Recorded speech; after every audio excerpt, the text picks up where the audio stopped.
stand by. I think YouTube has gone poof. Just give us a minute. We'll be starting shortly.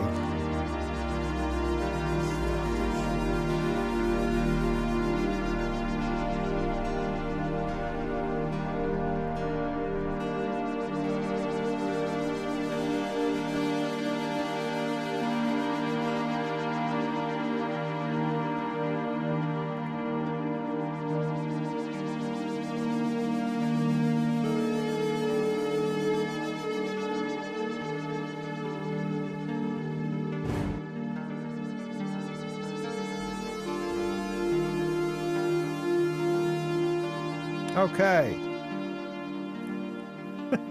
Okay.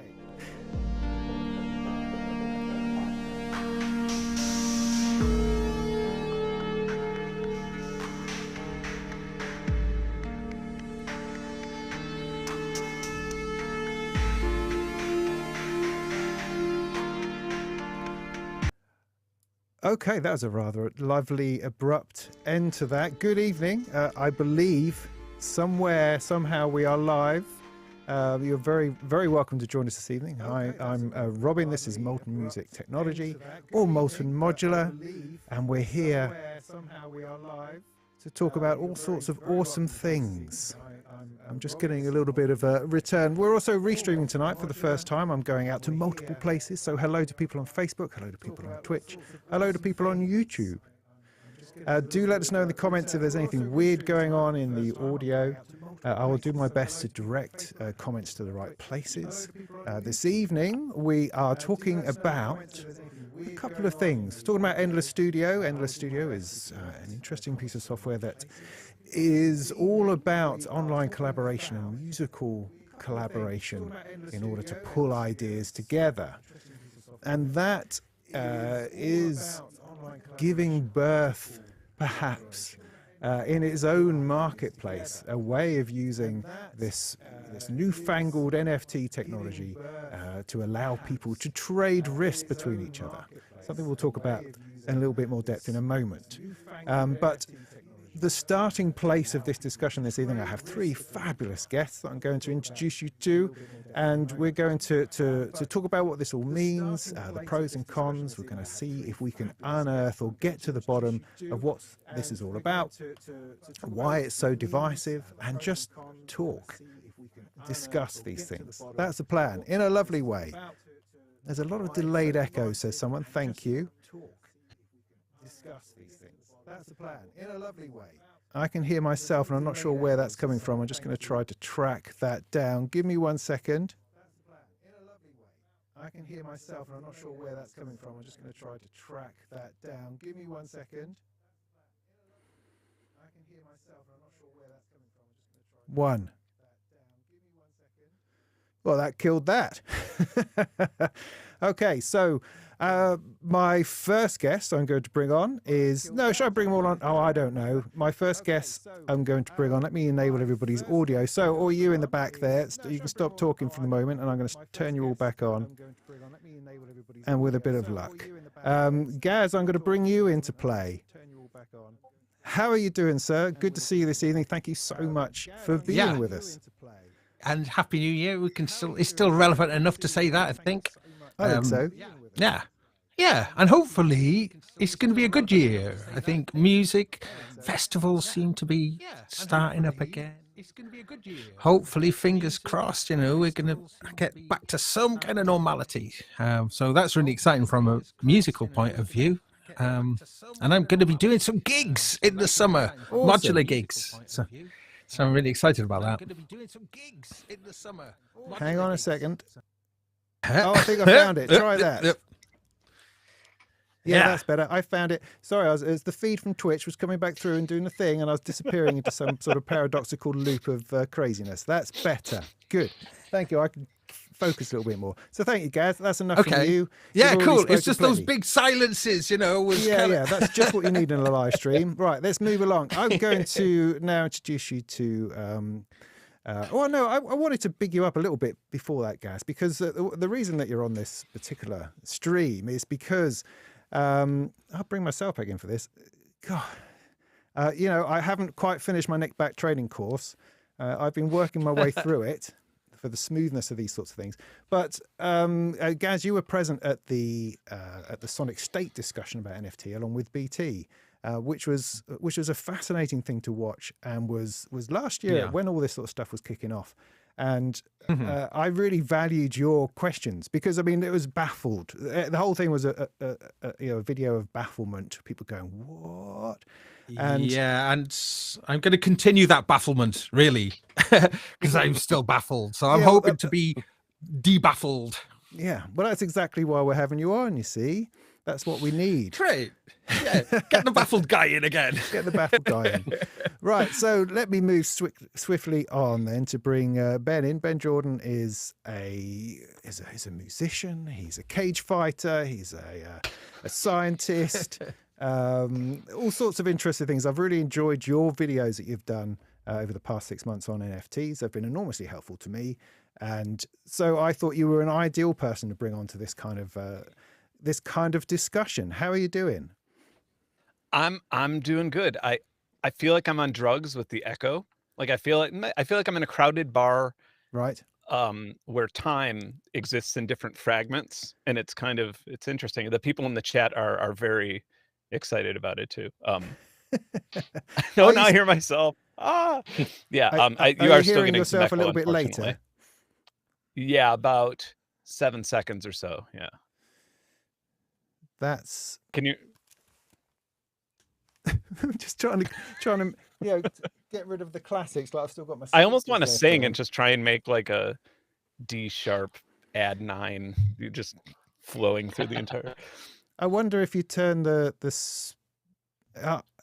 if I hang on 1 second, I've just had another thought, because I have like a whole load of things connected to each other to make this happen. Is that going up and down? If I turn that off, yeah, it is a pretty common problem, to be honest. Like I've dealt with this before. Yeah, is that better? Has that changed anything?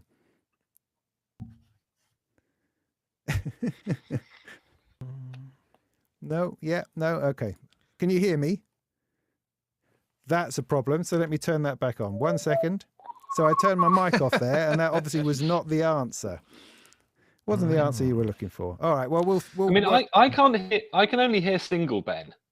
Me too. Okay. I think I'm talking from the background. So maybe Ben, have you got a tab open with the stream? That somewhere? could be. No, I'm going through my different audio sources. I could hear Tim. Well, anyway, Tim for a bit, and I'll redo my audio settings here. Okay, no worries, no worries. It's smooth as silk. This is right. So great, thank you for that, Ben. Good. We're just giving time for everyone to turn up and file in, and finally, I'd like to bring in Tim Exile. He's the man behind Endless and the Flow Machine and many other things and tools that we use in our musical lives every day. And it's we've spoken before. We've even done a live stream before, I seem to remember. And we have indeed. And it's good to see you here. And we had a conversation recently because Endless Studio for Windows finally emerged, which was exciting. Finally, yes. And so I did that crazy thing where I actually picked up the phone, I think, and called you. It was amazing. Well, it was so nice to speak to you. Yeah, it was like, what is everything the 2000s? Yeah, no, it's great. I will fully encourage that. I do have a few friends that I do occasionally. I'll just call out of the blue and occasionally speak to them, and it's just I don't know. It's great. It's really nice to speak to you. It's really nice to be here speaking to all of you. Thank you for putting this together, Robin. Yeah, no worries. Good well, times. I mean, in our conversation, what came up was your idea for a marketplace within Endless, which is what prompted this. This is just before Christmas that we spoke, and it sort of prompted this idea of needing to talk more about it, because I'm just going, what? But before we get into it, I would just like to bring up Endless Studio, just to talk about it briefly, because that's the piece of software that has brought us to this point. So let me just get that running again, and I will bring this in, and we will have a little look. There we go.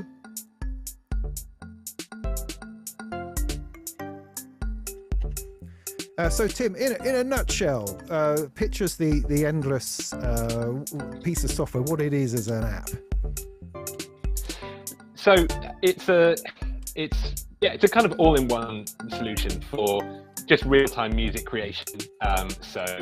It's got, as you've got going there, you've got the built-in sounds.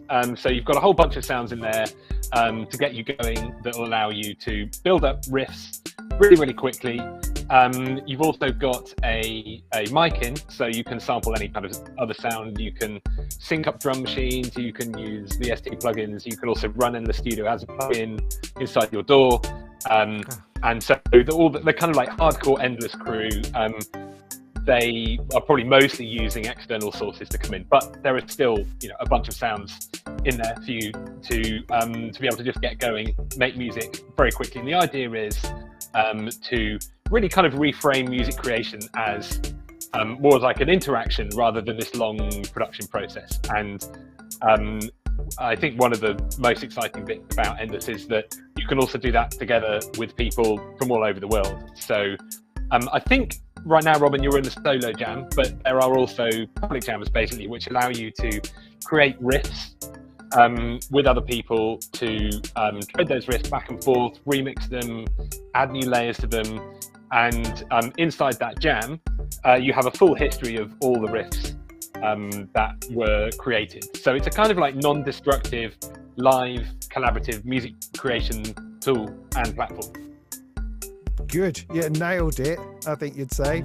I mean, for someone if you've never seen this before, it's available on a phone, which is where I first played with it quite a while ago now, but now it's appeared on the desktop, which allows you to integrate it with your DAW. It allows you to work in virtual instruments much simpler than trying to get them into your phone or whatever. But as an example of what this is about, I think what I could do is so I've got various different sounds going on here. I could pick a lead sound of some kind, and I can just play something. As you can see, it sort of generates itself across this loop space here as waveforms, and it's all audio that we're talking about. This is not a MIDI program. This is all to do with actually making real sounds. And when you've done something that you're happy with, you then hit the point of the loop that you want it to carry on looping, and that's generated a new layer to your riff. I think that's about right, isn't it? Yeah, right. And I think the kind of secret sauce on top of that is you can then take that riff that you've made and you could use one of the effects. So you've got that green, those effects there. So you could then, and that will actually auto select the last layer you just made. So you can then filter that, kind of swipe over that with your XY pad and then recapture that. And you can keep on doing that with all the effects. So I'll drop in a little like future things to expect Easter egg. That we are right now working on VST plugin hosting, so you will be able to use VST effects in the effect loop inside Endless and VST influence, which is going to be a game changer, I think. Oh, it's going to be super exciting. Inside.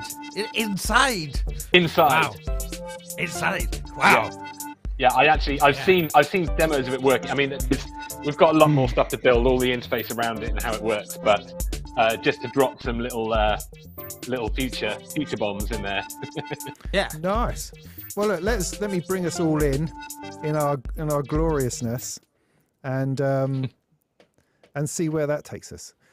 So that was that is Endless. That is the focus I'd like to bring to this discussion, because I mean, of course, everybody here is for the NFT punch up, that kind of action. I can see something coming in from this side is going to knock me out every time I say anything positive about NFTs. But yeah, that's the discussion which is interesting. But it's come about, the reason why this live stream is happening is because the Endless is creating a marketplace which involves cryptocurrency or crypto something or blocky Janey Wanies and NFTs. So Tim, maybe you can just fill us in a little bit more on that so that we have some kind of grasp of what it is that we're trying to talk about. Yeah, so well, one of the things, so yeah, we kind of announced everything just before Christmas. I think one of the things that I'm probably the most happy about is that we've made Endless completely free. So you can download Endless Studio, you can download the mobile app, you get all the sounds, you get everything. You know, we had these various different kind of paywalls. You had to you had to pay for sounds, you had to pay to download Endless Studio. That's all free now. And what we want to do basically is and the thing is, this was kind of the plan all along, but the first step would be to make the creation tool, to make that collaborative, and then to start to build a social network around that. But it was actually always in the plan. In fact, to be honest, the plan a while back was we were thinking about maybe you could have direct to creator subscriptions where you could, you know, a bit like a sort of Patreon model inside it. But the key point was we always wanted it to be a kind of a marketplace where you could basically, the magic that you make on Endless, you could generate revenue with it. Because, I mean, let's face it, it's pretty hard. So like, you know, Benn has, I saw Benn's amazing video about the various different phases of, you know, the artistic career. But so, you know, I think Benn's career, oh, well, and Gaz's as well. Oh, like everybody who's made music has gone from a time where you used to be able to make a comfortable living from doing what you love, making music, and that's not really possible anymore. And you know, in recent years, we've had great things like Bandcamp. Bandcamp has come along, and there's a quite thriving economy there. And then you've also had Patreon, and then you've got, you know, YouTube. You can monetize your YouTube channel.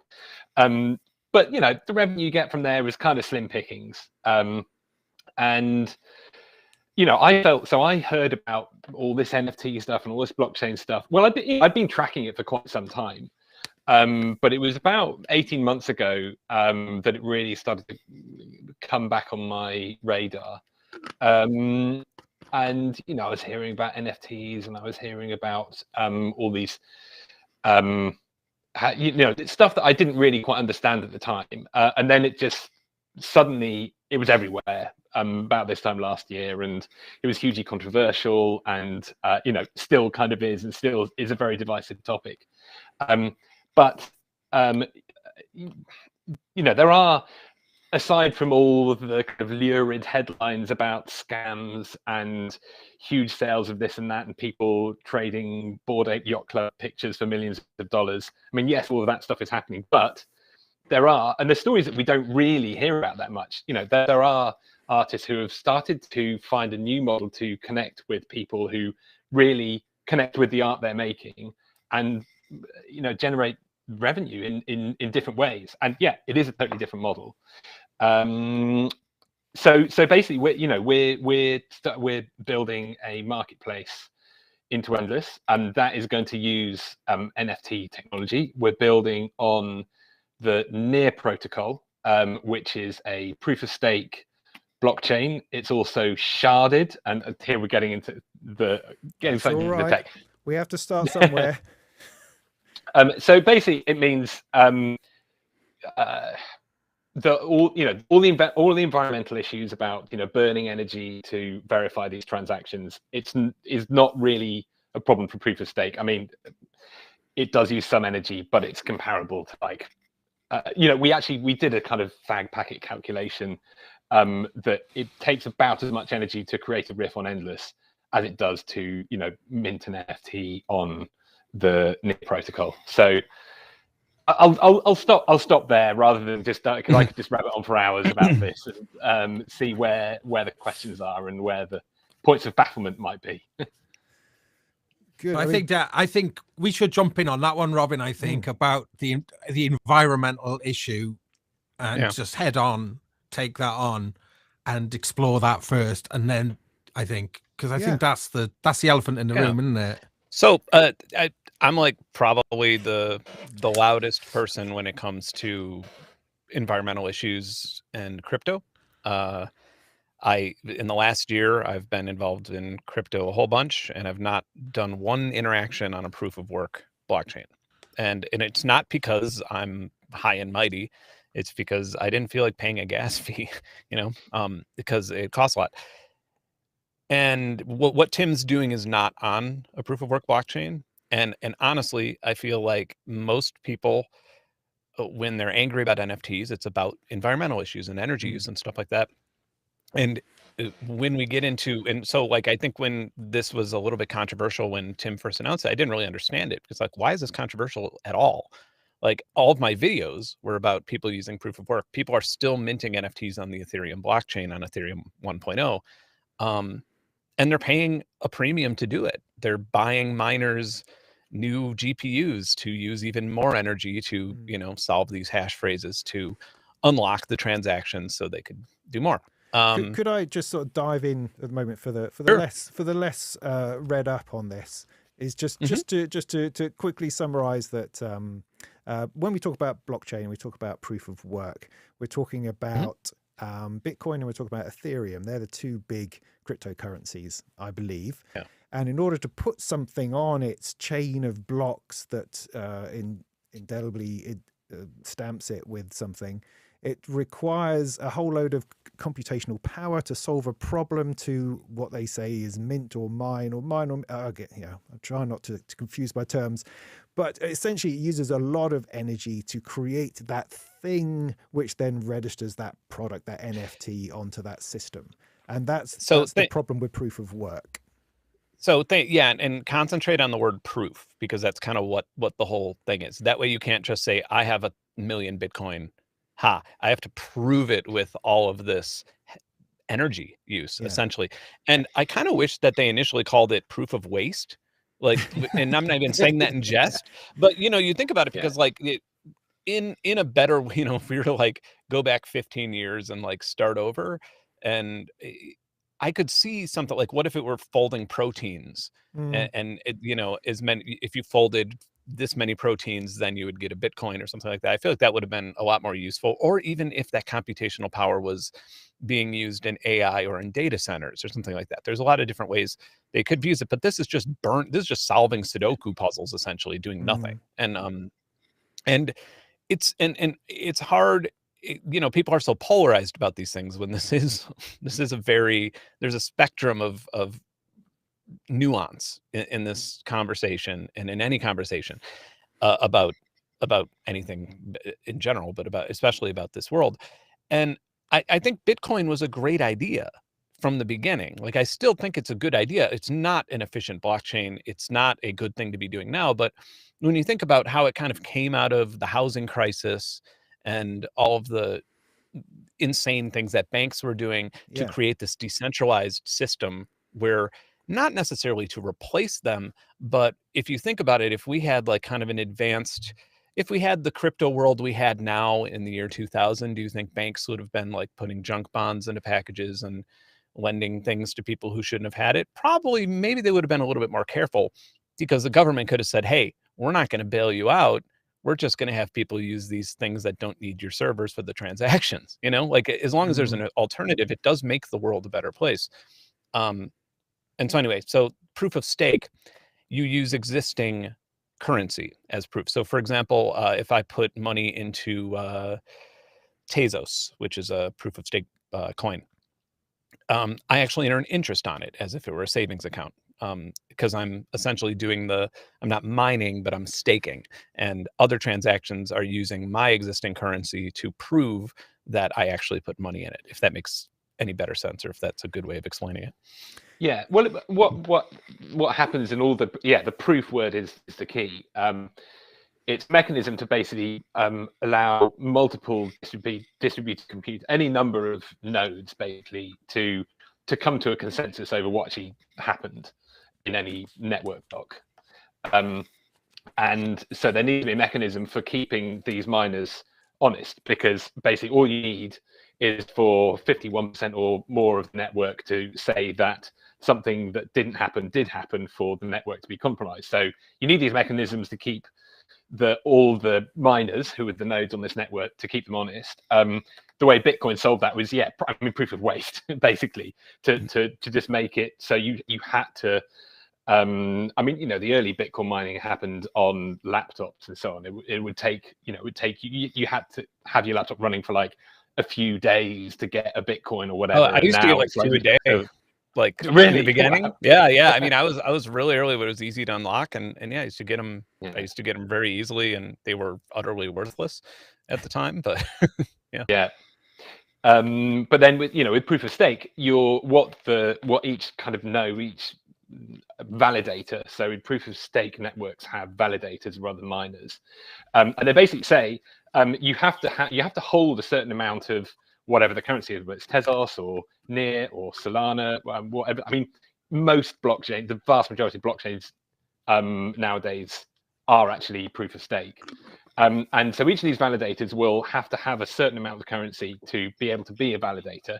And they basically have to stake. They say that I'm saying this is the truth. And if the rest of the network disagrees with them, then they actually lose some of their currency. So it's a different mechanism for keeping this like distributed network honest, basically. But the good thing about proof of stake is it doesn't burn energy, any more energy than any other server enabled like Restream or Twitch or YouTube, etc.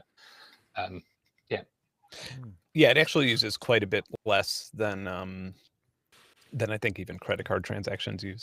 Don't quote me on that, but just I can't imagine it using, because you have to go through so many validation transactions and things like that. You have to go through encryption when you're just using a credit card or when you're tapping a card on a payment gateway.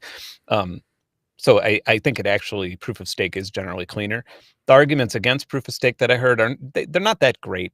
A lot of the arguments against proof of stake are the 51% attack, but like that exists in proof of work as well. The other one is that people with wealth are rewarded, but it's like, we're not going to solve every problem with like one blockchain mechanism. Like yes, people with wealth are rewarded for staking, but that's just how society works in general in banking. Like, that's not the problem we're here to solve. We're not trying to be like, nobody with money should get interest. That's not our mission it's not mine at least, or anybody here. So I don't really get the argument. What's the advantage of staying with Bitcoin or Ethereum then? Why do we continue with what's wasteful? Why does that still happen? So Bitcoin, I think it's just name brand, right? It's just like the Pepsi of cryptos. Ethereum, people have been waiting on Ethereum 2.0 forever, which is proof of stake, since Ethereum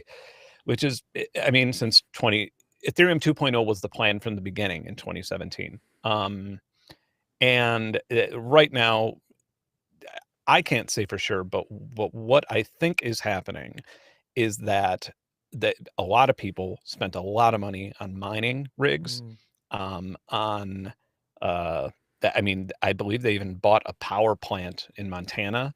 There is billions of dollars invested in crypto mining, and there's a lot of pressure to not move to proof of stake, because all of these mining rigs will be obsolete. It's like the Texas soil barons all over again, isn't it? It's like Nikola Tesla. It's another one of these kind of.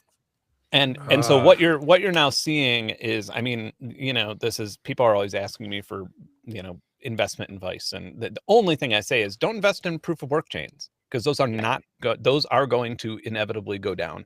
And if they get to the point of Ethereum 2.0, if that ever happens, then the other proof of work chains are going to probably almost collapse. Like Bitcoin will be almost a novelty at that point. And so, so right now it's just name brand, really. It's something, it's been around longer, and in the world of finance in general, your name is your value. That's why stocks, that's why, that's why Snapchat is worth more than the UFC. right? You know, like it's like the UFC has like a bunch of employees that are fighting and it's on TV and you see it, and Snapchat is an app that we just use and it doesn't have as many employees, but it's worth 10 times as much just because of name brand. So can I ask a question then? This is like the thing that I'm really curious about. I mean, conceptually, this whole thing with cryptocurrency has had to change fundamental things about the way we understand about banking, money in general. It's a big ask. You know, we're having to shift our thinking. Things are changing. That's inevitable. Now, currencies being tied to their countries, sterling with the US dollar, that kind of thing. Does crypto eliminate the national bank as such? Is it because it's like, is it entirely international? Can it only function being international? It's a good question. I could argue that the US dollar functions internationally. Like when you think like many third world countries trade in US dollar. It's still the currency is tied to the country. Yeah. But are these tied to to countries? There are some that do, like there's USD coin, which is tethered to the US dollar and things like that. There's tethered coins, but most of them do not. Yeah. So just conceptually and going into the future, I mean, a big thing is, does cryptocurrency sort of challenge the very idea of nation? I mean, it has. Yeah. It's huge, isn't it? If you follow a particular trajectory. Yeah, I mean, wow. I mean, that's a big one. Yeah.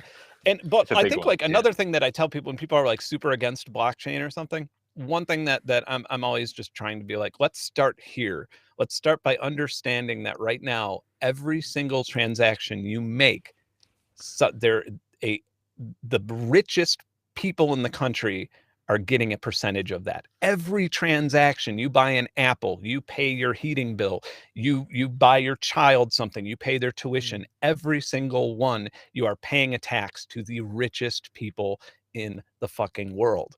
And this is a solution to that, and you're mad about it, which is like, what? Like, this is actually a realistic solution to that. And that is a good idea intrinsically, right? And so, and then, globalization as well. Like, I think it increases that too. I think what people see, though, they see just a lot of wealthy people getting wealthier. They see a lot of rich people and often unpleasant people getting something out of this. And that just rubs us up the wrong way. Certainly as an Englishman, it just seems there's something inherently unfair about it. Maybe we didn't get on the train. I don't know, maybe we missed the train. I don't know. But, because I mean, Talk of Finance does that anyway, because you can't understand the financial markets or how any of that ever works. I mean, I adore these films that bring these things out, to the surface in a simple way, where you just go, well, how does the world even exist with these sorts of systems in play? And so here we have another system which is deconstructing the current system, and yet all of it seems to be nothing to do with me. It's nothing to do with me playing on a synth or trying to release my music in Bandcamp. How can any of this have any relevance to us as musicians? And why are we talking about it? I guess. I mean, it feels really important to do so, If I could, I have like the chat in my eye over here, and I just thought that one common argument to what I just said is that laws are the solution. Is that like legislation is the way that you deal with this, and legislation is the solution. This is something I'm very, very closely coupled with, because I would not be sitting here if I didn't do a bunch of illegal shit when I was younger. I grew up in a bad area. I was into bad things. That's how I got my first piece of gear. That's how I got out of the neighborhood I grew up in. And like everybody who knows me well will attest to that. I had to break laws. Like laws, if I followed the law, I would still be living there. I definitely wouldn't have gotten into college. None of these things would happen to me. Like, so when people talk about like class disparity and then point to laws and legislation doesn't really help people in the lower tiers. Like Yeah. which, you know, so Yeah. But as you were saying, how does it relate to us? I mean, I think Tim has a great a great solution. Yeah. Yeah, I mean, well, firstly, and what you see, you know, for most people who've never got into crypto, you know, the articles. I mean, for a start, let's be realistic about the kind of the winning strategies in the world today are to win attention. You know, this is on these social media platforms where we don't really, or maybe we can earn some ad revenue here, there, and you know, there's a tiny little slice of the pie. But basically, we're there to generate attention, and the most successful strategy is to make people fear, to make people afraid, to make people angry, to make people indignant. So we kind of we live in this world where that's the most successful thing to do. So a lot of the most successful news stories will be the ones that make you feel afraid, that make you feel angry, that make you feel dispossessed, and all these things, because they make you come back to the platforms and they make you engage in heated discussions, which generates attention, which generates ad revenue. So I think that's certainly the backdrop to, so all those very polarizing stories about crypto are the ones that made you feel that way generally. And so it's like, you know, JPEG sells for $61 million, or, you know, NFTs are burning down the planet. All these kind of things. That will generally be, if you're not into this world, that's the stuff that you'll see first. So that already kind of gives it. You only see that particular side of it. There is. I mean, to be honest, I kind of feel lucky that I got interested in the whole discussion about NFTs probably about 6 to 9 months before they just burst out into, you know, with all these lurid stories. So I got a chance to kind of discover a bit what was going on in all these really cool communities. And I think there's a bunch of really amazing stuff going on that doesn't involve like a $200 gas fee that's where you're basically paying miners to waste energy. You just don't hear about that stuff because it doesn't grab your attention. So, you know, I was really interested in, for example, there was a platform called No-NAMM, which was an NFT platform, and it was really, you know, it wasn't any of these kind of like Bored Ape things selling for millions of dollars. It was really great artists, really great digital artists creating amazing digital art, some of it interactive, some of it photography, some of it animation, some of it static, you know, design, generative stuff. I really that ran on stuff. Tezos, didn't it? Yeah, it ran on yes, yeah, ran on proof of Tezos. stake, ran on a clean chain. Proof of stake, yeah, exactly. And then the most interesting twist in this story happened a few months ago when the guy who started Hikat was a kind of a bit of a controversial character. He just had a very strong idea of what he wanted it to be, and it blew up and kind of like engulfed him. But he still had he had the keys to the domain name, and basically one night out of the blue he said, "I'm shutting it down." Shut down, took the website offline. All went offline. Within 12 hours later, somebody had spun up the whole everything that had been minted and created and sold on that platform on a completely new website, because everything that had been created, minted, bought, sold, traded, still existed on this decentralized blockchain. So it meant that these like digital things that people had created and owned weren't intermediated by a big social network company or any single point of failure, and that's a real beauty of the system. But I think what's really difficult is that we don't generally, to be honest, I just do feel really lucky that I got into this space before all the crazy stories started happening, because honestly, I was interested in this, you know, like Hikat and all the stuff going on Tezos, and now, you know, all this, there's other stuff going on these other proof of stake chains like Solana, and you know, we're building on Near. So this stuff is happening. It's also more affordable. I mean, that's definitely what you know, the transaction fees for the marketplace on Endless are going to be like, I mean, less than a penny, I think. in terms of the actual transaction. Could I just ask another question again? I mean, one thing again keeps coming up in the chat is just that NFTs are bullshit. There has to be a way of articulating it. I mean, it's very hard to research this at the moment because I've done a lot over the last week, and I'm constantly finding either NFTs are great, you should sell your grandma and get into it now, or it's all a pyramid scheme. And I can't find much. Right. But one thing I did find that I'd like to just highlight was by one of the inventors, Anil Dash. He wrote an article for The Atlantic.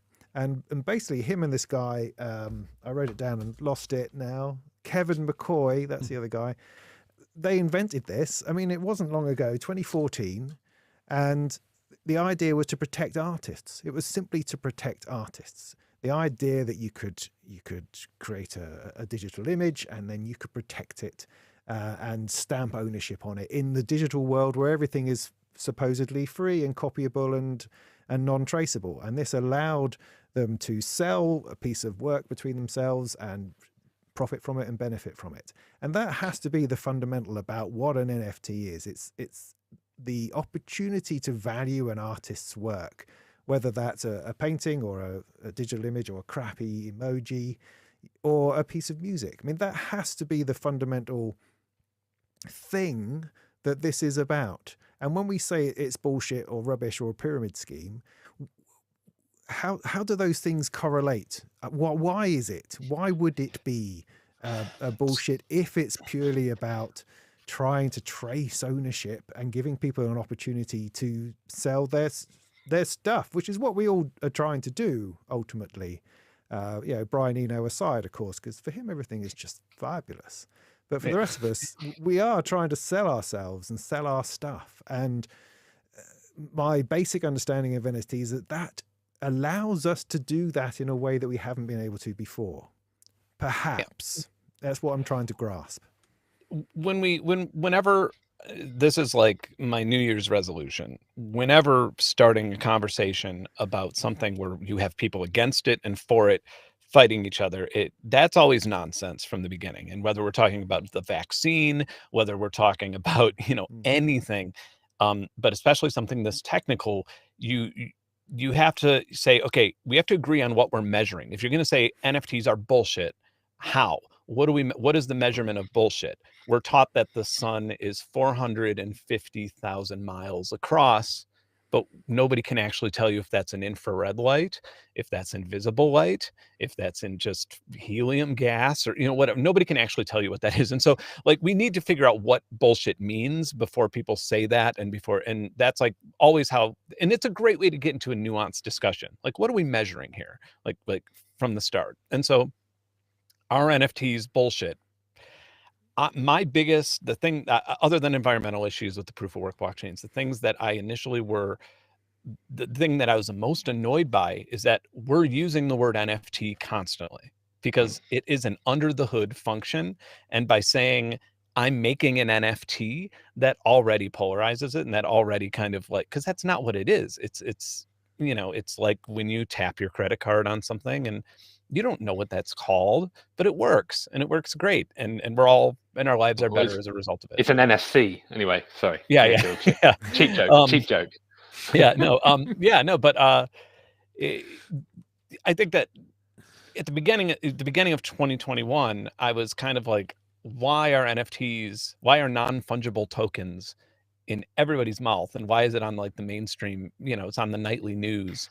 And my parents are asking me about NFTs, and just the term non-fungible token is an insane way to describe something that's actually kind of simple. It's just a unique digital thing that can't be copied. That's all it is. we don't have to start getting into fungibility and crazy things like that. But that's the world of finance. But of course, the chat will go, yes, but I can copy it. Look, I'm right clicking it, save as. I've copied it. I've now gone Control C, Control. Yeah. I've copied it again. You bastard. You can copy the JPEG file, but you can't copy the actual token on the blockchain. That that is what an NFT is. I think you have to go 10 years into the future. Let's just go one of those little transitions. Whole tone scale, hopefully. Yeah. And there's going to be this thing, isn't there, that when you kind of consume digital entertainment, or not just digital entertainment, digital information, every single interaction you have will be generating micro currency. So you won't, we'll get away from these kind of tight subscriptions. Everything will be available, and it'll all be available, but everything that you watch every single second and everything that you click on, everything that you do will be little microtransactions go on. So we've seen it with musicians with Spotify. We've seen it like music become this complete commodity thing that people just consume, and then we started seeing it through visual stuff with Netflix and that kind of stuff. So there's an arc to where that's going, and I think that once that your art is kind of encrypted and tied to you, in that future where every single tiny little microtransaction is all getting, you're getting micro amounts of kind of revenue from anything that you do. It's all, am I making sense? This is sort of something that's going to happen. It will happen. I'm not sure. It's going to be interesting, I think, because that's very much a kind of like usage model where, every step you, I mean, this is the kind of ties in with the, the hyper financialization of everything narrative that, like, we'll just, we'll, every time we breathe in and breathe out, we'll have to connect to our wallet and, like, agree transaction. I mean, that, that I don't think that will happen. I mean, there are people working on these kind of microtransaction things, but I don't think that's what it's for, because the whole the right click save argument, for example, up until the end of the 20th century, media distribution was based on scarcity. Basically, it cost a certain amount of money to press a vinyl record, to get it to the shop, print the cover, get it to the shop, the retailer sells it on. There was a scarcity, there was a cost associated with that, because actual physical stuff had to happen. So there was a certain amount of scarcity to the number of records that would be pressed. And that's where the whole kind of vinyl collectibles market came from, out of that scarcity. And then Napster came along, peer-to-peer file sharing, then centralized servers. Then what Spotify did was basically create a user experience around the abundance of everything. And what really, from a value proposition perspective, what you're paying for with Spotify is just a good experience around free music. Convenience. Basically. Yeah, it's convenience, because otherwise it's more convenient than pirating. So that was the age of abundance. But I think, I think, with understanding NFTs, I hate saying those letters, because they instantly make people go either very fast in one of two directions and not the middle. But it's what's happening here. It's something completely new, and we don't really have a frame of reference, because it's kind of abundance and scarcity, but it's neither. And I think the way I understand it is almost like relevance. So, what I'm seeing with platforms, there are some new platforms that have come up recently. Sadly, they're still on Ethereum, but there's one that, like Nina, for example. I think Nina.market, that's based on Solana. That, like, kind of owning the NFT, and these are NFTs. I don't want to say those three letters, but digital collectibles that they are it's a super fandom thing. So maybe they're an edition of 100 and they sell for $100 each. And the that are really working well, the digital collectibles that are really working well are things that unlock kind of experiences, unlock a relationship with the artist, unlock a almost kind of bragging rights, or it's all relational. It's all about relevance. And I think this is the thing that's going to start to make sense more in the coming years.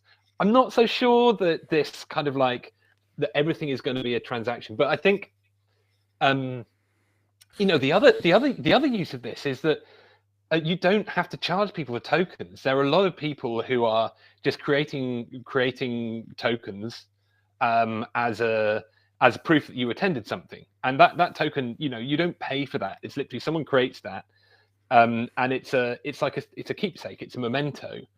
But then maybe down the line, someone might try to trade those things. But I don't know. Is there sort of a gaming analogy here? Because I'm trying to unfold this in my head. Because having kids and being a bit of a gamer myself, I understand the world of skins. I understand the world of well, back in the day, you would buy those slippers that fly for you in order to get from one portal to another in a particular game that you didn't have to work another 20 hours to attain yourself. You could purchase it from someone who'd got there for you. But the ability to sell skins within Minecraft or within Fortnite, that kids get really, really into that, and they get into it through everybody having the same one, everyone having the same skin, getting the same cape as the guy they watch doing Minecraft videos. That kind of fandom and recognition is second nature to my kids. They completely grasp it. Whereas I'm sort of going, why on earth would you want that to spend $2 on a skin? I don't understand. Why do you want that? What's the purpose of it? You don't even see it because it's a first-person game, or whatever. But but at the same time, one of my kids got really excited that I had a cape on my Minecraft character. They had no idea I had. But it was very exciting for him because that meant something. And so, I mean, perhaps there's a parallel to draw within how that sort of fandom that perhaps us older people don't necessarily understand. We had it. I mean, when I was a kid, everybody wanted Z Cavaricis, Nike Air Jordans, and stuff like that. I mean, it's kind of, it's just... wealth does have some sort of exclusivity to it, but at the same time, and it's always been like one of those things where like in-app purchases, I've always been like, nah, especially if it's, just something like a little piece of clothing in a game. But I was thinking about that just the other week, and I was like, I've bought Rocket League cars that didn't go any faster or slower, but I've just been like, that's cool. I'll drive around with that. It's $1. Sure. Like I've spent dollars on way dumber things than that. So, than looking at a nice car while I'm playing the game. But so I've got go ahead. Can I jump in with a question? Like, so if you take a piece of audio, can you then encrypt that particular waveform? That is the encryption that happens, would it take the kind of the waveform as well? So if any time that waveform appears elsewhere, it's the waveform itself, the information contained within that waveform. Does that get blockchained like somehow? Not, you see what I'm saying? Not currently, no. No, but not well. Yes and no. Write a white paper. Yeah, you have a good idea. So the way that the endless marketplace is going to work is, so there are these they're sort of blockchains, but they're storage chains. So there are two main ones. One's called IPFS. I mean, it's interplanetary file system. I mean, it's very much of that world kind of naming. And the other one's this chain called Arweave, and they're basically distributed decentralized storage, and they've each got their own payment token that you basically pay for storage. IPFS, you rent storage. Arweave is great because they've got this really clever model that basically you pay once and it stores it forever, because it relies on the decreasing cost of storage over time. So the basically, long short, you could put all the waveforms actually on the blockchain, but that would be very expensive, and that would involve a lot of energy, because basically every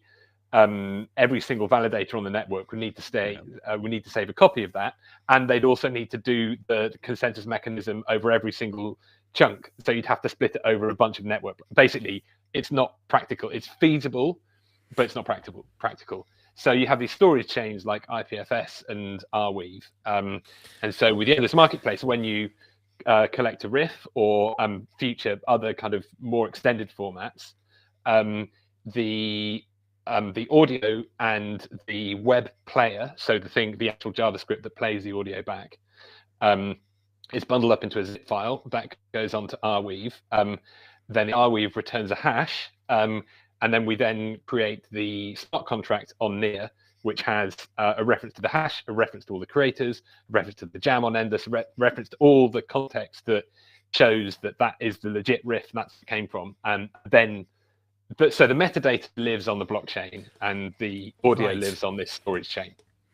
Because Gaz, you had an interesting question on the BT discussion about IRSC codes. If I'm saying that right. ISRC codes, International Standard Recording Code. That's right. Yeah. Isn't that enough? What is it that that an NFT or a blockchain would hold that's more useful than what we already have in tracing stuff? Because no one knows how PRS works or any of that sort of stuff. It just seems to do it. And so what is it? What advantage is it bringing us over that kind of already identification that we have? So is it every little bit of... Oh, go on, sorry.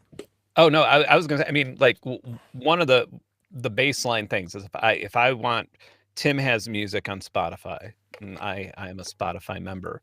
So if I want to listen to Tim's music, the transactions I have to make, let's see, I go from Chase Bank to PayPal to Spotify, Spotify they have to pay their hosts. Well, they also store, I believe they also sometimes like do torrent style stuff, like with how they host stuff.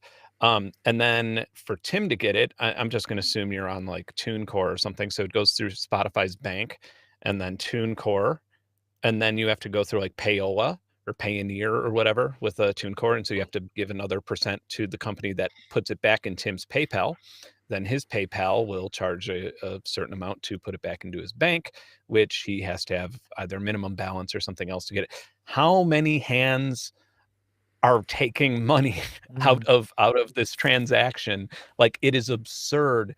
And I don't know of a time in history when musicians, at least, made more money off of their music than somebody else did. Spotify makes more off my music than I do. That's absurd. But that's just, I'm not okay with that. I've never been okay with that. I've never been okay with the amount that retailers charged for CDs or vinyl albums, when you compare to how much the label was selling them to a distributor and then how much I was getting from the label. It was, I'd get 50 cents for selling a $21 album. And that was a good deal. That was a 50-50 label deal, but it's just that market structured in a way that makes it, I mean, it's a rigged game. That's all there's to it. And so there's a lot of imperfections with crypto and there's a lot of imperfections with NFTs and there's a lot of different ways that this could work in the future, but it's always good to look back and say, like, this is the problem we're addressing. This is all I'm trying to do. And my, when we're talking about like hosting waveforms or encrypting waveforms on a blockchain or something like that, my mission, I think information should be free. And that sometimes is at odds with how I make a living.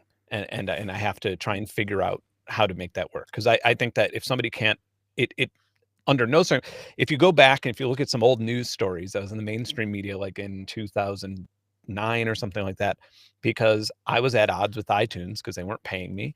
And I was also at odds with the idea that somebody who didn't have $10 and didn't know how to pirate something on SoulSeek or on torrent had to, it couldn't listen to my music. Like, it was absurd to me. Like, why can't they listen to my music? Like, I want everybody to listen to my music. So I uploaded my own torrents all over the place and said, if you have some money, here's my PayPal address.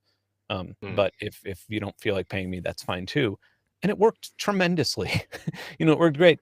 And now here I am years later. And I think to myself, like, all the new music I make now, like the last sessions that I made and the last renders I made, I put on GitHub. And like, I intend on storing the actual music on IPFS. Because why are there albums? Why is an album a tombstone of like a certain time? Why can't it be an organic living thing that keeps people engaged? And if people want to go back to the album thing, then they could go back to 1.0 or 2.0 or whatever. But I just don't understand why we're still making things as if they're going to go on sale in a 1970s record shop, when we don't have to anymore. Well, I think because a lot of people do have to. That's the point. Because my dad as an organist is not going to be able to mint anything. He'll eat a mint, and then record onto a tape machine. So I think there's a perhaps an assumption that we all are technically savvy enough to understand what any of this could mean for us. I mean, I remember the struggles of trying to produce a CD which has the right information embedded in the tracks. That is hard, and I had to learn software to do that. And it's these things are difficult, and I don't see this releasing any more people into doing anything any easier. It seems to be putting up more barriers again, which seems a shame. Or we've got a load of other jobs again that all these middlemen were quietly doing and creaming off the top, sure, but they were at least sorting out the stuff in between me making my music and other people listening to it. You see what I mean? Well, I think that's where there's definitely an advantage to because on the blockchain, I sort of don't want to say these words because I know that just literally just hearing those sounds is just emotionally triggering. But anyway, we're going with it. Decentralized computation networks. They programmatically do all the stuff that that middlemen would take into their kind of corporate fiefdoms, their opaque boxes, and process internally in a system you didn't know how it functioned. You just had to pay for. All that happens in a distributed way on a distributed computation network. So that does give us power to remove the middlemen. To your point, Robin, about this raising barriers, I mean, yeah, right now it does. I mean, I do, full disclosure, I do have an Ethereum wallet. I've tried out a few transactions there.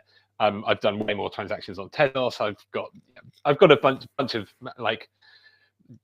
a bunch of these different proof of stake currencies, and I've tried out transactions, and a lot of them are very complicated. To be honest, it's one of the reasons why we chose Near, because the way, if you go to everyone will think I'm just chilling, but go to near.org, check it out. They've got it, the way you set up a wallet is like setting up an account. You don't have this kind of long hash of a wallet address. You can literally have like your name.near, and that is your wallet address, and you can access it through your email. It's way more friendly, and I think this is pretty important. So when we build this marketplace, first pledge is we're not going to make you interact with any blockchain horrible scammy stuff, quote unquote. Sorry, I'm just using the lingo. No, we're not going to force you to interact with any of that stuff. It's purely optional. If you want to get involved in this marketplace, when you're on this, you'll see the activity that is happening here, and you'll also have be able to create your wallet and connect it if you want to get involved with that world. And we're working really hard to make sure that we're making this as kind of existing internet friendly as possible, because that hasn't really been done yet, and I think it's really, really important to do that, and to make it feel fun. I think the other point, I say just to break down the process. If we're talking about Endless, trying to focus Endless marketplace. So in Endless, you create a riff, which is a piece of music that you've jammed together with a bunch of other people, and you like it so much that you want to export it. I mean, you can now export it for I can drop it into my DAW and use it in other ways, but it's just a floating WAV file, I suppose. So the idea is that you decide to, I don't know, what's the button? Is it a mint button? Is it a go to NFT button? What happens? What happens then? I mean, like full disclosure, we're still building this right now. We've got mock-ups of how we think this is going to work. But basically, what we're building is so right now you can start a jam in Endless. And once this marketplace launches, you'll be able to start jam in Endless and then invite a few friends to it, and then turn this into a collectible jam. So you basically lock in all the members, you lock in all the splits, all the types of splits. Yeah, because this is what it is. It's collectible with a kind of gamified layer to it.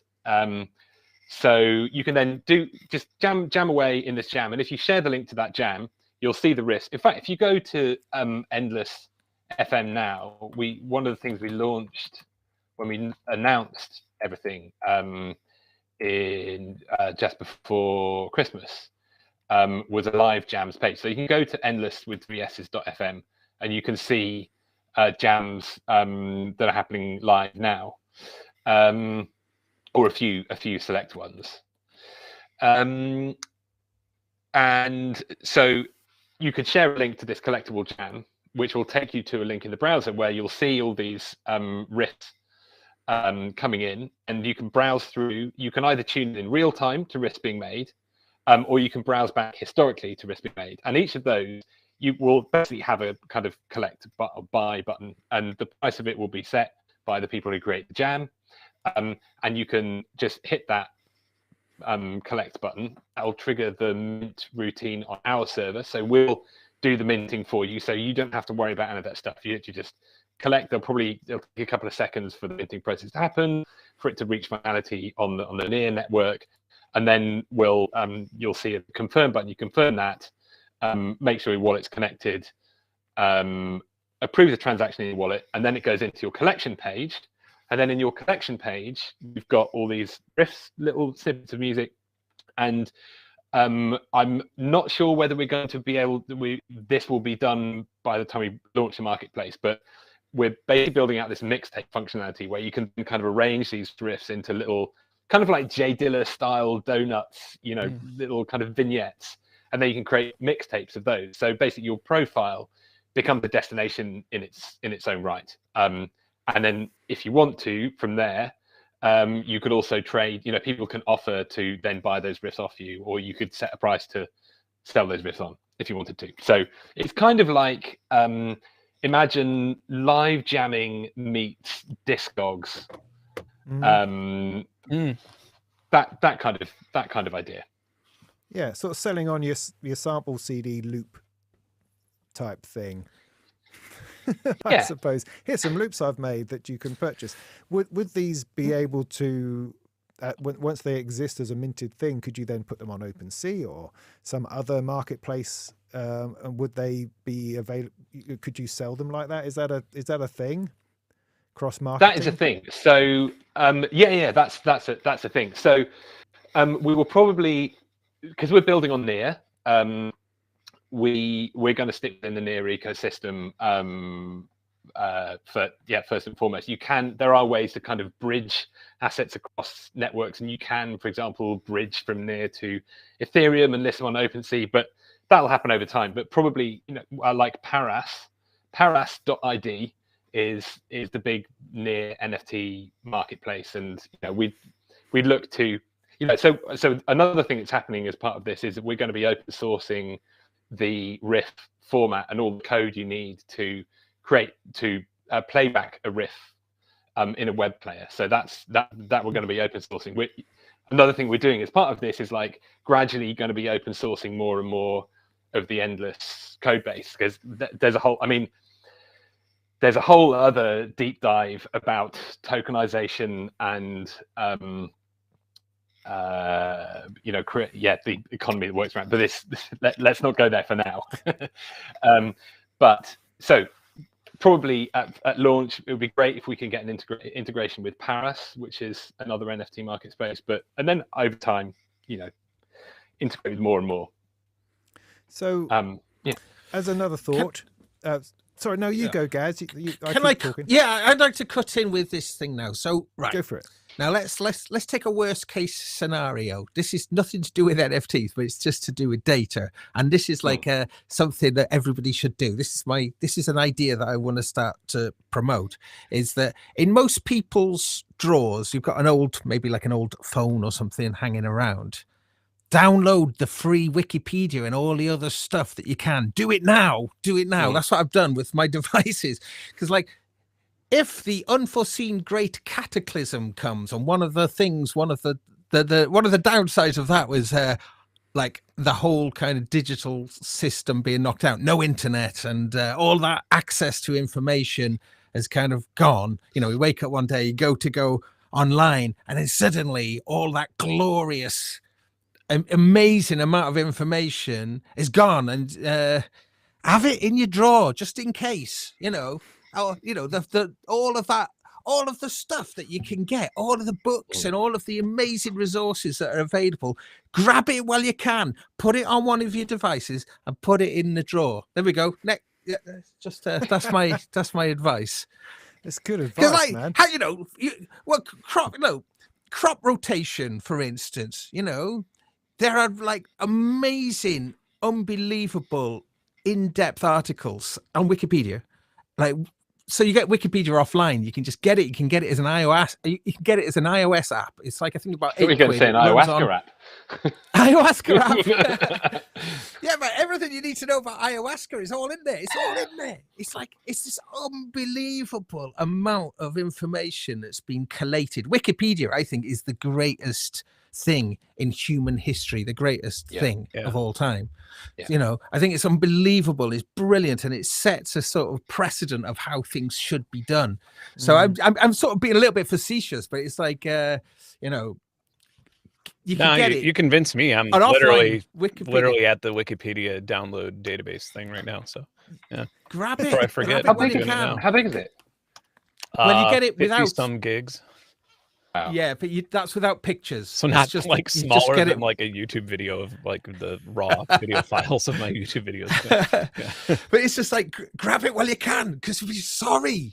Imagine that. Like, suddenly, imagine how much it'll be worth. You'll be able to like trade that for a cow and some well, only if you printed it on parchment.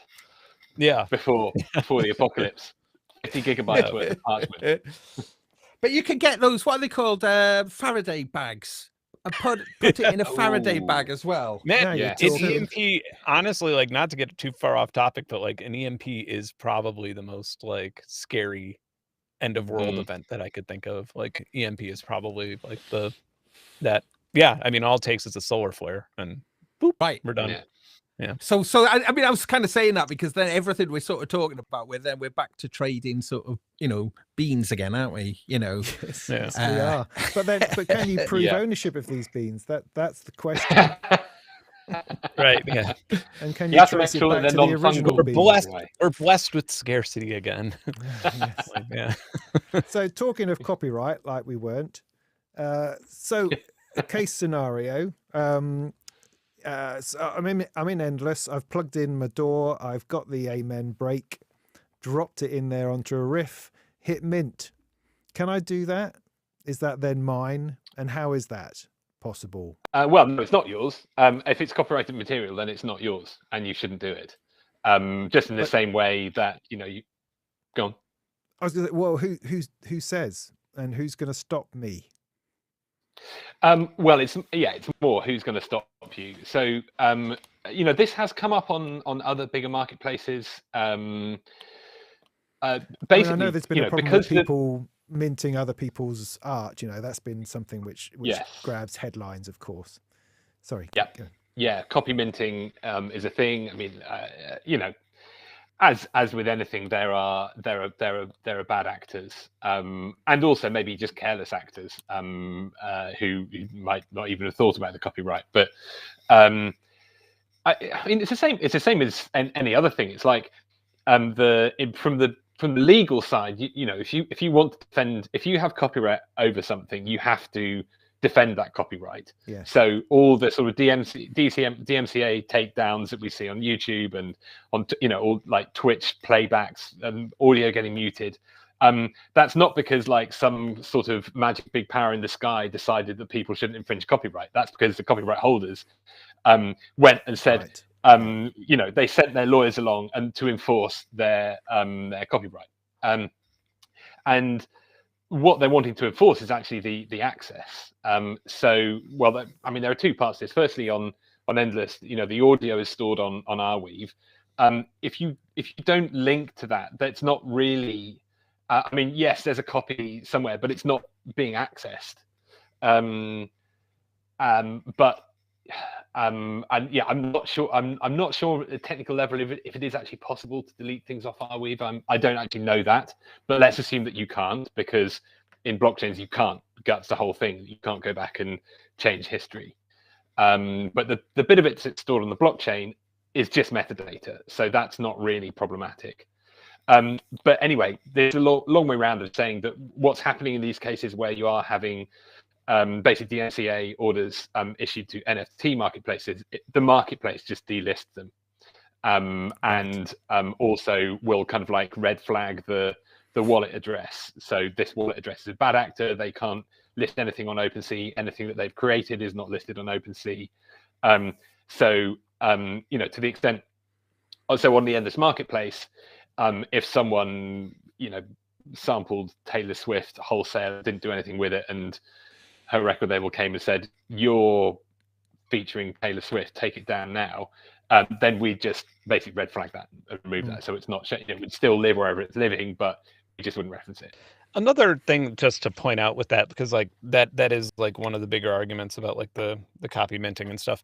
Like, at least from my perspective, like if you bought an NFT that I created or something, and that was just on some random website and wasn't linked by my Twitter account or anything else, or then you're kind of a sucker.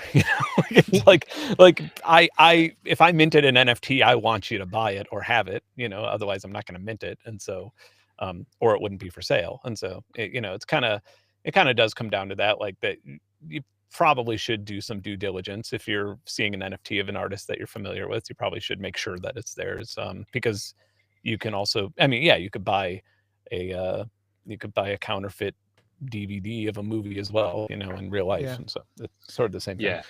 I guess there's the slight difference that I see is that people buy these things as an investment as opposed to because of fandom. I'm buying a Ben Jordan NFT because I know next week it'll be worth twice as much, not because I have any interest in what earth it is you're doing with some kind of synth and stuff. I think that's a good portion of people. I think that's why they, I stopped selling physical medium now, like the new at least, but I think that's why a lot of people bought CDs or records anyway, is just as either as like a nostalgic keepsake or a novelty, or to flip it on Discogs and pay 30 for it and sell it for 100 later. I've kind of got in, I sort of FOMO'd into a few drops on Hicat Nunc on Tezos, and because I really just wanted to get them, and I did know that they probably would be selling for a greater price on the secondary market, but I haven't flipped them. I haven't flipped a single NFT yet. I just really I genuinely really like the art, and kind of I like the artists as well. The majority of what I've collected are from people I know, and because I relate to their process, I really understand. I see them in the art, and I want to support that. And there is a bit, there's definitely a part of, same with the the small amount of crypto that I hold. That I'm not going to deny it. Like, I do kind of obsessively look at the charts to see things going up and down, and when I see green, I'm like, woohoo, green, and when I see red, I'm like, oh no, red. And every now and again, I look at go onto one of the sites where you can now access your Hicat Nunc connections because they persist.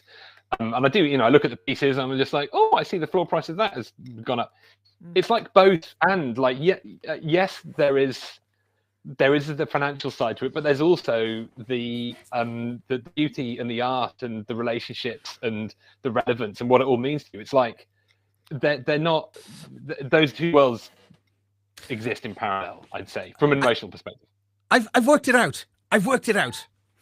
I've been sitting here thinking, I've worked it out. What needs to happen is a little device like a microphone. So every time people listen to the music, this microphone is somewhere, and the vibrations of the music hitting the diaphragm of this microphone then go through a little AD to a little digital converter, and then that's the mining, that's the process, that's the thing, that's the proof of something that becomes value, because people are actually listening to it, because the waveforms it's registering that music's being listened to. So all that little tiny movements, it gets recorded. That's the algorithm. So rather than computers processing these other algorithms, it's actually like every time the music's listened to, these little kind of diaphragm is kind of registering, it's creating a physical, it's registering that energy was spent, that was transferred through the air, and it's actually the music itself is does that make any sense, or is it stupid? No, I don't think it's stupid. I think it's like a little beyond where. Yeah, I'm like, all right, I'm gonna have to have a cup of coffee. Yeah. I would say wild is the word I would go for. Yeah, that's wild. But it's not beyond doable, though, is it? I mean, really, in a way. What do you mean, like? I guess like dealing with like a royalty. Yeah, I guess I'm saying, like, what would be the function to deal with like a royalty? So the whole thing about data mining then is this idea that you're kind of proving this investment of. Oh, sure. So if there was another way of kind of proving like the value of something, is just that the waveforms. So every time your music's being played anywhere, these waveforms are being sort of recorded. Isn't that somehow the nature of NFTs anyway, in that their value increases as it gets more used, played, shown, seen, clicked on, viewed? Isn't that a function of its value? I just love the idea that people trying to sort of like invest, putting money into, like, instead of having these big kind of crypto farms, they've got just loads and loads of speaker systems everywhere playing, and loads, just yeah. So you just got loads and loads of music happening, and I mean, you've. I'm going to be totally honest. I'm writing this down right now, because for like this, not necessarily music, but proof of wave function is actually, you may have something to that. That's not like, I recently did a science job dealing with categorizing wave function, and you may have something there. It'll end up just being walls of noise, though, won't it? The crypto boys will get their hands on it, and it'll just be every frequency. I am wobbling and mining. Damn it. Perhaps. There'll be a collection of 10,000 Bored Ape yacht white noise. What you just did is like guarantee I'm not going to sleep this week. Now I'm just like, proof of wave function is really powerful idea. That's actually another proof of idea that myself and if you're Rick Dudley, he's one of the original developers. He developed the gas system for Ethereum. One of the things we've talked about, and I've like drafted a paper for, is that it's a proof of location that would use something. And I mean, this is just like an idea that I would love for somebody to actually turn into a more solid idea and a more thing. But satellite television, for example, they have tons of satellites all over the place that are not being used to their full potential, and they would love to have them leased out or used for something else. And so the idea was using proof of location, using these old like direct TV satellites that are like outside the Earth, to verify things like solar panels and renewable energy. And that renewable energy would be the validator for a currency or a coin or a blockchain, which would make people run to install as much renewable energy as they possibly could to make as much money from it as possible. Like, it'd be like mining, but you'd be mining with solar panels instead of, you'd be giving energy. You'd be mining by giving energy back to your community through the power lines rather than using it, because it's sort of the same original thing. But the way you would verify that somebody was actually doing it, not faking it, would be utilizing those old satellites. But wow. Yeah. I'm thinking now. Now I'm like, I got to finish that paper too. Yeah. Right, where are we now? I have no idea. I mean, I think in some ways, I think when it comes to being a fan, I think when it comes to interacting with somebody that you enjoy the work that they do, then the method by which you transact or interact with that person shouldn't really be relevant. It shouldn't be important. So whether I buy your t-shirt or whether I buy an NFT that you've minted of an album cover or a photo or something which interests me, it's because of my desire to patronize in the right way that artist, to support that person. Surely that's what's important. And is there anything, I mean, I'm still trying to get through the fog of the anti feeling. Is there anything in NFT that inherently devalues that or goes against that? Can we see cons that somehow make it worse for me to buy an artist NFT than it does for me to go to the gallery to pick up a print of it or to just join them on Patreon? There's a question in there somewhere.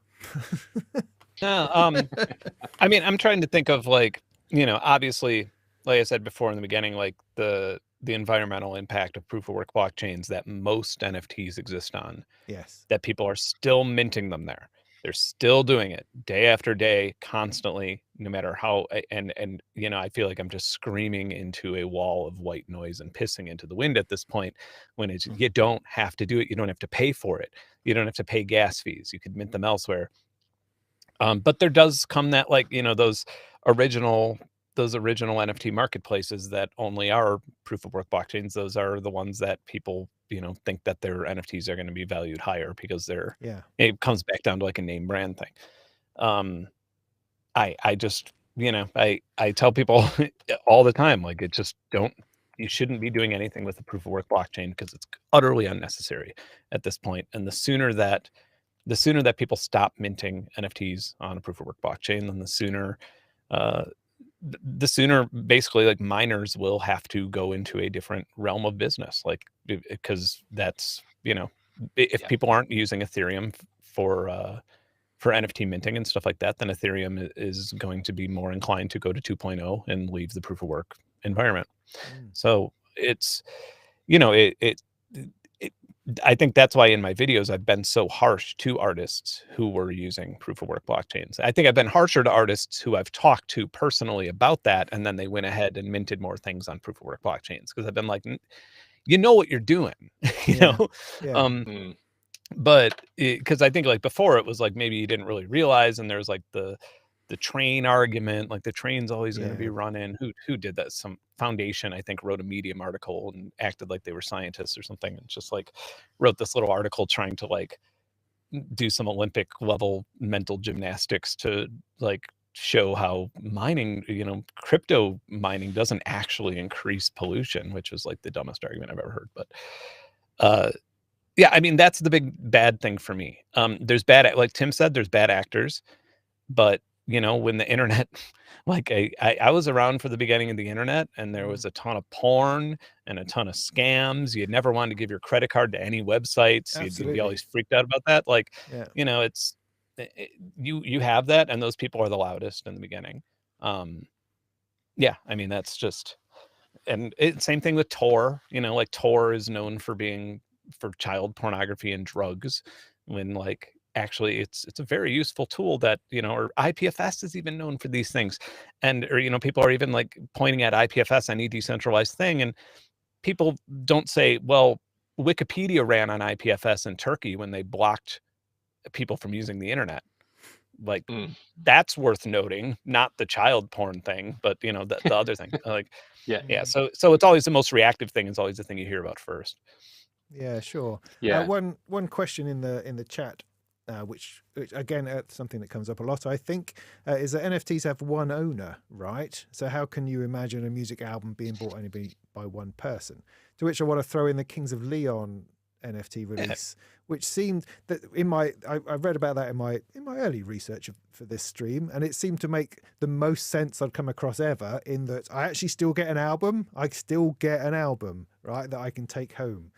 As well as having some NFT thing I don't understand, but the thing I do understand, that I've just spent $50, I think it was, and I get a physical album and a golden ticket to something that I didn't understand either, but I still got a physical thing. But so what I mean is, it's not about one owner. You can have lots of different copies of something. So I could release 5,000 NFTs, and they can all be sold, if I understand that right, to answer that person's question.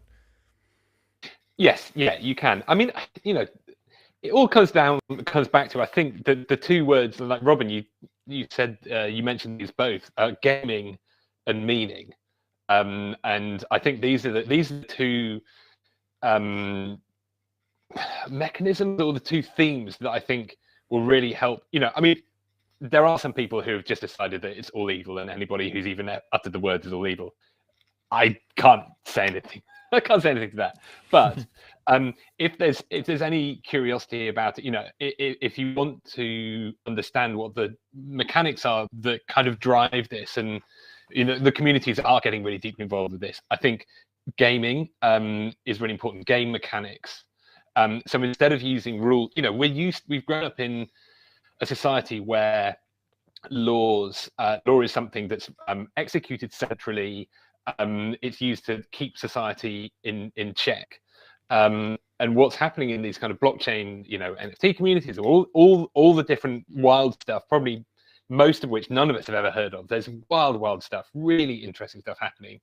It kind of tips this whole, because you can run these rules programmatically on the blockchain, you don't feel like you're being suppressed by this kind of evil force of oppression. So you kind of approach these rules more like just rules to a game, that you can set the rules to the game. Those are all executed on chain, and then you just you kind of play with rules like you play a game, rather than like succumb to laws like you do the law of the land. I just want to poke in really fast, just because of funny. I want you to continue, but I want to poke in really fast just to strengthen your point that Steam had recently banned any blockchain-based transactions from any game, which shows you exactly how powerful this is. For the fact that they're just like, like, no, don't do that. No, we control this. We can't, because that was an utterly pointless thing. But yeah, go ahead. Sorry. No. It's good. And so it kind of it turns things into a game. What would previously be rules that need to be enforced, they're games, mechanics that you can play with. And the other side, meaning. I think this is, again, it comes back. We started with scarcity, media scarcity, then we went to media abundance, and now we're getting to a world, I think, with media relevance, where of meaning. It's like it's just that it means something. That, let's say, Benn does 100 NFTs on Tezos or on Near, or even starts a collectible jam on Endless, and creates a certain number. It means something that you were there. I mean, particularly we're leaning on this with Endless, because what's magical about Endless is when you're there with a bunch of people, either being part of or witnessing music being made in real time. And I mean, yes, there are lots of people who've taken the music that they've created together and Endless. There's this amazing collective called Track Club who every week they jam together on Endless, and they release music derived from the stems that they created together. You can release music from those jams, but it doesn't mean as much as it does to be part of that jam, to witness something, to be there, to have that to be in the relational context to what's happening. And that's like what we really want to build on with Endless, with this marketplace, is that they're kind of keepsakes, but they're then keepsakes that you can do something with. You can turn them into a mixtape. You can arrange them. You can turn your own collector profile into a place where people can hear music that's been made, and then from that music, from what they listen to there, they can go back and say, oh, that was made in that jam, and then you go to that jam, and then you meet a bunch of other people who were involved in that, and you go on their profile, and it's very much like Wikipedia, really. But I think, meaning and relevance and relational context, this is where the value is. And I think it is really new value. And I totally get why, particularly if you've come in through the planet burning articles or the scam JPEG articles. I totally get how it is a far stretch to get to that, but I think that is what's happening. Yeah, I mean, it's extremely powerful, and I think that it kind of moves. I guess sort of lending back to what I said about like putting albums out as an organic thing rather than, and people can choose to take you know, a memory, like an album that, you know, they could choose a certain timeline on that. But that's really exciting to me, to be like making music that people could branch off and make their own music and kind of work and decouple from copyright and stuff like that. Because, you know, copyrights, quick story, like for the people who defend copyright a lot, and for people who say copyright is what saves artists, a massive company licensed one of my songs for an ad and then didn't relicense it and kept running the ad. And I said, hey, stop. Long story short, I said, hey, stop doing this, for months and months and months, and they didn't, and they kept running it. And so I sued them, and then they basically sued me for defamation for far more, and it ended up just being a stalemate. My first 3 years of having a YouTube gear channel, I couldn't use my own music because a third-party publisher kept giving me copyright strikes for my own music. Yeah. Under penalty of perjury, they did this, and I would say, hey, this is my music, I can prove it, here's all documents, everything you need. And then they would say, nope, you can't use it. They didn't even read it. You know, it's just this automated bot, again, yes, under penalty of perjury. This is an arrestable offense, right?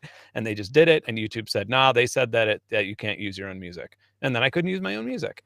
And so it's like, copyright law doesn't work for me at all. Like it does nothing for me. You know, that's sort of like the sad reality of it, is that it works a lot more for media conglomerates. Yeah, it works for the profit centers of the collection societies and all the whole tool chain of the various different interwoven vested interests that will not give up control. This is why, as a sort of side note, I was always so bearish on like blockchain solving all the problems for royalty collection for the music industry. I'm just like, the technology is not the problem. The vested interests are the problem. Yeah. Sorry, I cut you off, Ben. No, that's okay. No, you're right. But you know, and that again, it became one of the things I don't like about NFTs, or one of the things that I don't like about the initial concept that a lot of people have, and I don't think that anybody in this discussion has it, is the idea of just a new way to create artificial scarcity, as if it's like a new DRM. Like that, I'm not a fan of at all. And again, it goes back to that thing where like, I cannot fathom a world where somebody can't listen to my music because they don't have enough money, because that also means that, because that's reflective of a world where somebody can't read a book because they don't have enough money, or somebody can't access Wikipedia because they don't have enough money, or go to college because they don't have enough money. And that pretty much just extends all of the social problems that we have now to another generation. It just keeps kicking that can down the road. What the internet did, and what blockchain does, is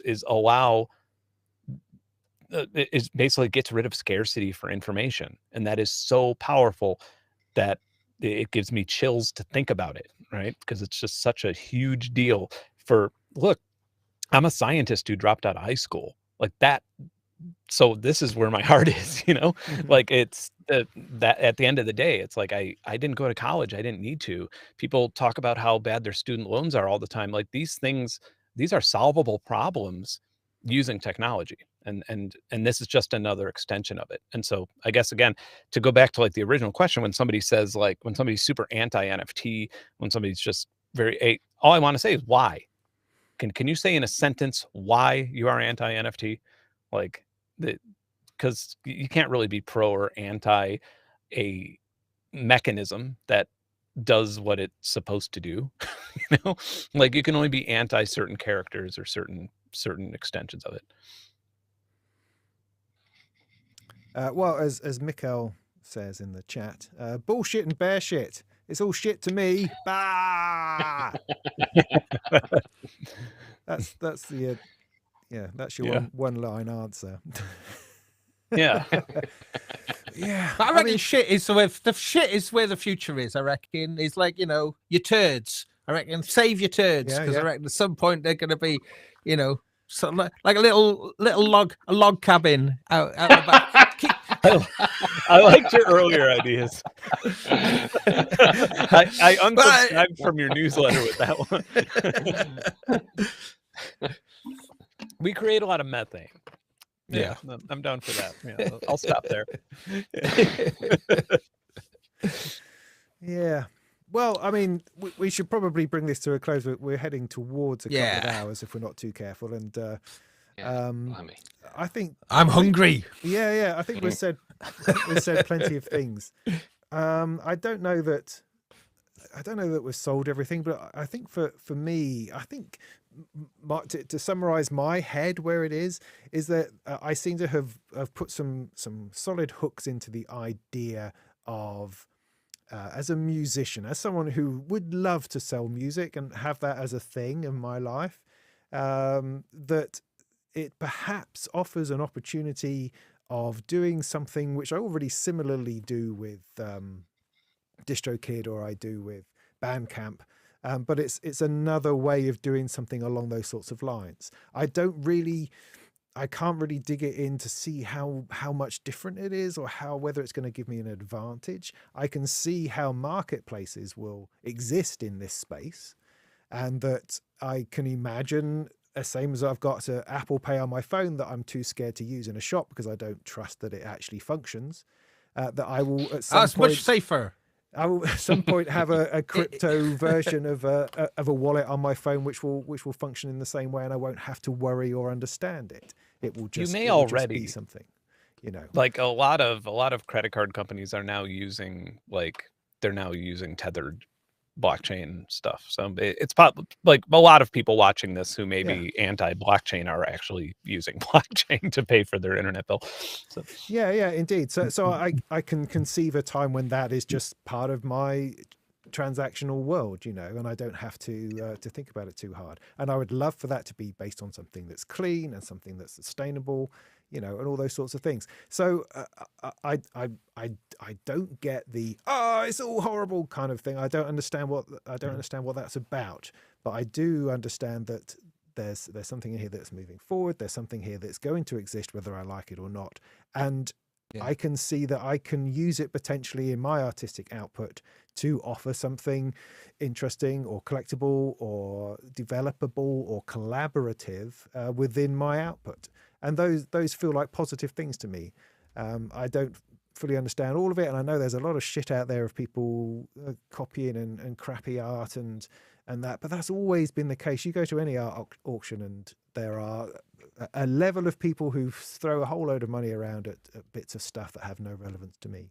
So is that any kind of summary of where I am? I mean, how about you, Gaz? Have you had any thoughts during any more thoughts? Or No, this has been really illuminating, and I think it's been fabulous having such a lot of these complicated notions explained so eloquently by Tim and Ben. Really quite thankful about that, because it is really hard. It's hard to get your head around a lot of this stuff. So having it explained is super cool. I mean, for me, myself, I'm just I'm still a little bit ambivalent. I've got a lot to think about following this conversation that I'll definitely be kind of having a bit of a brain chew on. But yeah, I mean, I'm very curious about the ownership aspect of things, and I also think there's a whole bunch of... I love the idea of embedded information that is embedded into the music. This is where I'd like to see the technology kind of go, and that all of the people who are involved in the creation of that thing are all of them are embedded somehow, because that's one thing we haven't had, and credits, my goodness, the amount of records that I've made and been on, and my credits now are just gone. You just don't see, they're just not accessible. So things like that. Yeah, exactly. So that's where I would like to see things go. So if the system as it develops takes those things into account, I think that's kind of good and interesting to me. But right now, I don't know. I'm still a little bit. I'm on the pondathon on it. It's a good open place to be, I would say, Gaz. And that's I don't think one has to make a decision. That's the thing. We can watch these things play out, and hopefully continue to talk about it and understand the language as we go, you know, and that's a healthy approach. Yeah.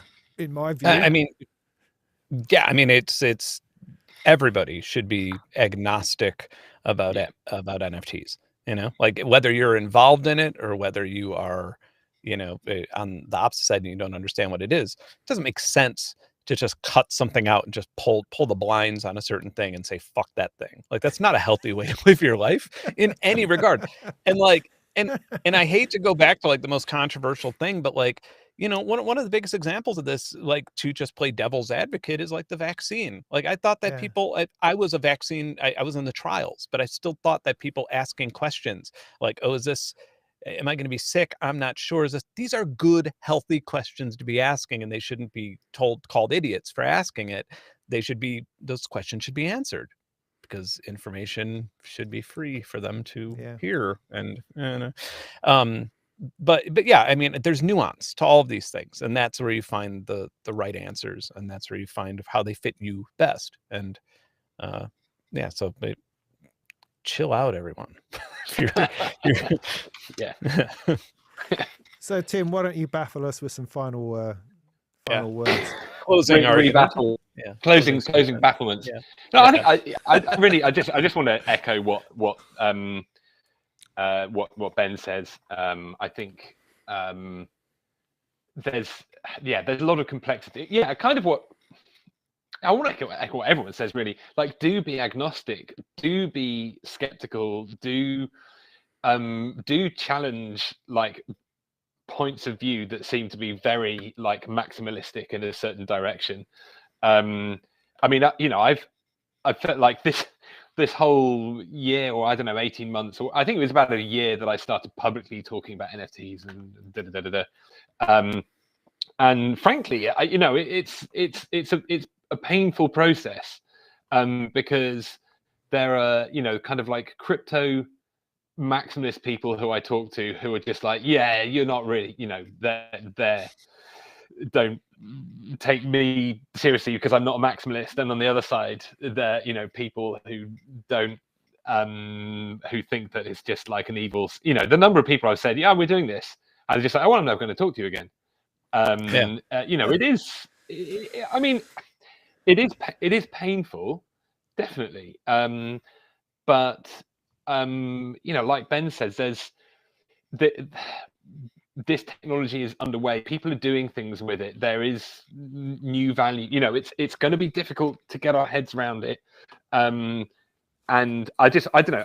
To some extent, I feel like it's almost like a bit of a calling to like do the hard yards and have the hard conversations. And sometimes, you know, there will be people who will terminate their relationships with me just because I even you know, had a little dance with this technology, which is sad. But I don't think we're going to make progress if we live in a sort of shadow of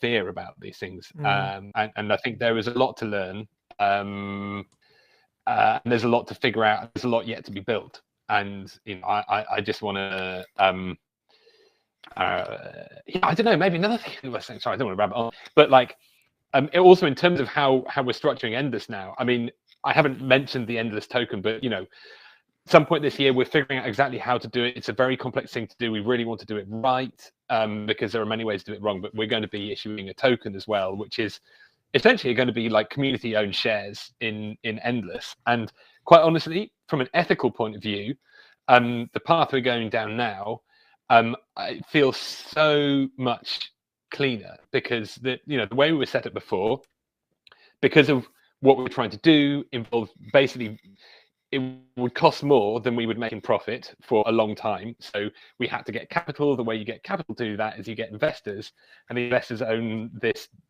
limited company, which is basically the legal obligation of a limited company is basically to extract value from people and deliver it to shareholders. And those shareholders are not the community. And you know, this is the model we're moving to, is one where the community are also the shareholders, the stakeholders, and you know, co-owners. Think of it like, you know, like John Lewis, the retailer. You know, it's part of this cooperative movement.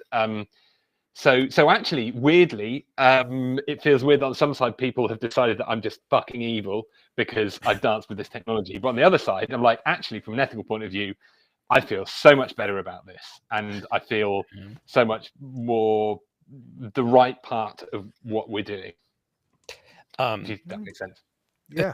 Just a random question I saw in the chat that was aimed at me was like, how do you feel NFTs are different than releasing all of your music for free on PayPal with a PayPal donate link, when other than the ownership deed of the NFT?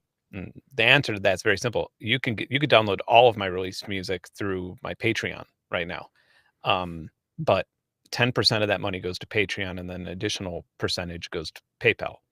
Would you rather give me 100% of your money when buying my music, or would you rather give me 87%? Pretty easy, right? You know, like that's like, I think at the end of the day, that's what it's about. We want artists to make more money, and we want artists to be funded, and we want to contribute to that economy. And that's why NFTs can be looked at in a positive light, no matter where you're standing, to some degree. Well, I like that. I'd like to finish off with the best comment on the chat, if I could find it. Well, I can probably remember it. Was that Uli, of course, will release the BFT. Yeah, I saw that. Yeah. Which of course he will. Yeah. And it'll be fabulous and cheap. There's my Behringer. There's my living up to my. That's awesome of you, mate. Good work. I actually of him. Come on. $200,000 is a lot of money, and at least one of those is not tax deductible. Uli went to bat and did the right thing. So cheers to him. Yeah. And that thing's awesome, by the way. I mean, just being honest. Yeah. I did actually after I was getting the Endless Team Christmas. Basically, after seeing your video, I got the Endless Team Christmas presents, and they got a TD8 or TB8. What, I can't even. What's it? No, 3. The 3. TB3. Yeah. A TB3. Yeah. Oh, awesome. Nice. Because I finally felt like, okay, so many people had said like, oh, finally I can buy this Behringer thing I've been wanting, and I wonder if he's just gonna see like from my video release, if it's like it's like a little like a few more people bought Behringer things. Yeah, man. Maybe I should give more money to underprivileged children. Then that'd be a good takeaway. Yeah, it would. Yeah. Right, I'm going to bring this to a forceful close then. All right. Thank you, boys, for being with me this evening. It's been fantastic talking to you. I really appreciate you spending the time, taking that time out of your busy lives to come and chat about this stuff. And to everyone in the chat as well, thank you very much for contributing. I'm sorry we didn't get to everyone's comments, but I hope that it's been, I don't know, some kind of journey or enlightening it in some way or not. Gentlemen, I'll speak to you in a minute. I'm just going to take over for a second. So wave goodbye, and I'll just tell you what's happening next. So here we are. Yes. So tomorrow I have Stochastic Instruments here. I have Finn from Stochastic and Dr. Stewart as well. I think I have both of them teleporting in to talk about the Stochastic Instruments generator. I will have it here, the latest version of, and we'll do a little bit of a demo and I'll talk about that. Wednesday night, I've got Push from Electronic Sound here. We're going to talk about electronic music, which is my least comfortable subject, actually talking about the music people make. Talk about the gear all day long, but actual music is interesting, and he's been a long time journalist, the editor of Electronic Sound magazine, so it's going to be interesting talking about that. Thursday, along with Gear News, I'm doing an interview with Arthur Jolly.